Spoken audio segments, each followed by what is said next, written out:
Hey guys, it's Scarlett here. I hope you all are doing well. So I have been on a real kind of minimalism slash decluttering kick lately. I actually did a video a couple weeks ago where I used the KonMari method to go through a lot of my pagan and witchy items in order to declutter them, and I actually ended up donating a lot of different items and saving some other items for a future giveaway. So that was a pretty good process, and now I kind of wanted to take the next step in considering what items I probably don't need to be buying or keeping when it comes to my own spiritual practice. So I put together 5 different items that you can think about stop purchasing for your own spiritual practice. And these are just a couple ideas I have, but if you have additional thoughts of items you really don't see yourself using or things you've been getting rid of lately, I'd love to hear your thoughts in the comments down below. So the first thing I wanted to talk about is crystals, and I no longer really feel the pressure to purchase crystals that I'm not going to use as part of my spiritual practice, or crystals that I don't really find beautiful. And I've been going through the process of decluttering a lot of my crystals. I still have a pretty kind of large selection of different ones. But a lot of items like rose quartz, I have a lot of it, and that's something I don't really need. Like, for example, I have this great piece, this large piece of rose quartz that I can use for any type of spell or ritual or crystal grid. And then I also have all of these small rose quartz pieces. And I feel that, you know, I'm probably not going to use them, and they'd be better served in someone else's home where they can be better put to use. So one of the things I'm going to probably stop purchasing is multiple crystals that are the same. So still building my collection, but only seeking out crystals that I know I'm going to be using regularly and that I also find beautiful. So the next item that I have been working on decluttering is books. And there are a lot of books that I own that I don't really either find useful, or they're books that I have been wanting to read but I haven't yet.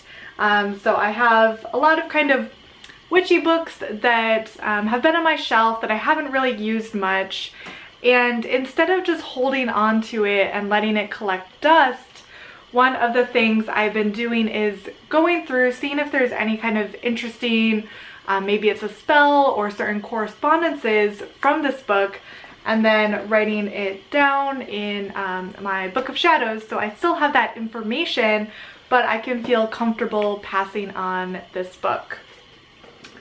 This is another book I have that I haven't used much that has all of these fun craft ideas. So likewise, just kind of going through, seeing if there's anything specific that I really see as something I would make, and then writing it down in my Book of Shadows and then passing this book on to someone who might better use it.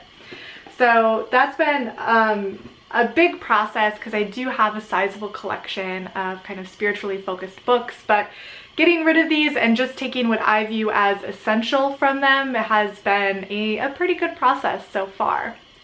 So the next thing is candles, and I was someone who had a huge amount of different types of candles, and then candles in all different colors. So one of the things that I want to do moving forward is to stop feeling the pressure that if I'm going to be doing like a certain ritual or meditation that I need a specific colored candle that corresponds with what I'm trying to achieve.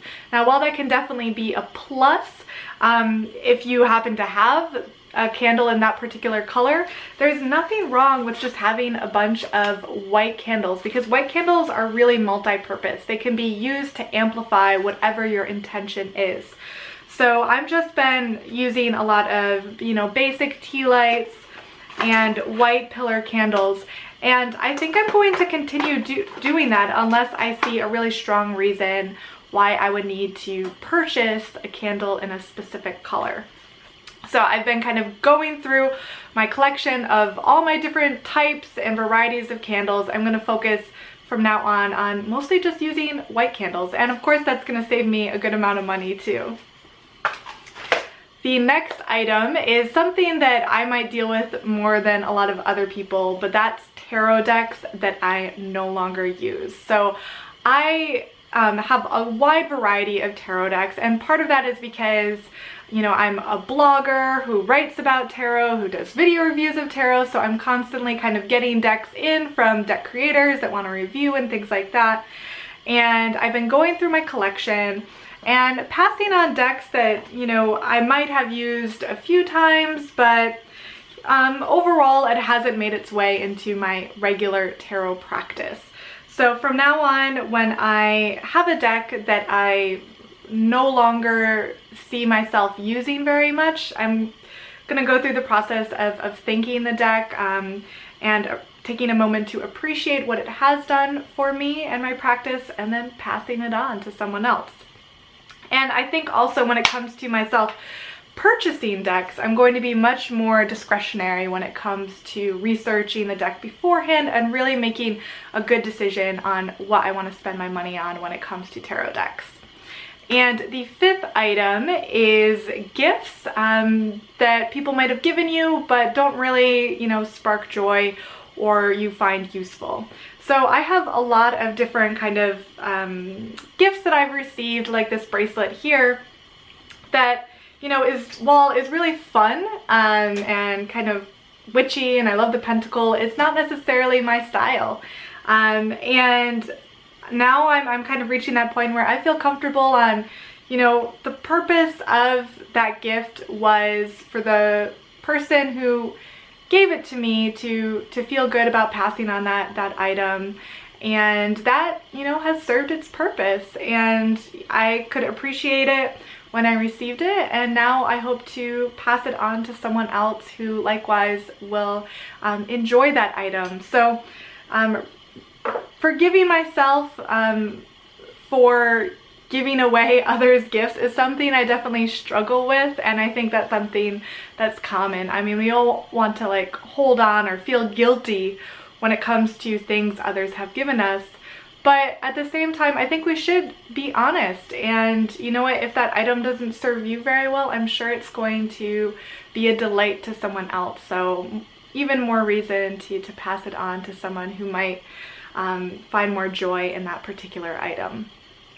So I hope you enjoyed this video about 5 witchy or spiritual items that I'm no longer going to be, you know, purchasing as much or holding on to. And I'd love to hear your thoughts and your ideas down below. So there are plenty of other, you know, things that you can, you know, pare down and minimize when it comes to your spiritual practice. And this has been a really fun thought process for me, going through my collection and seeking out and being more intentional about what I choose to include in my own spiritual journey. So thank you guys so much for watching, and stay tuned. I will be announcing a giveaway very soon, probably for my next video. So stay tuned for that, and I'll talk to y'all later. Bye.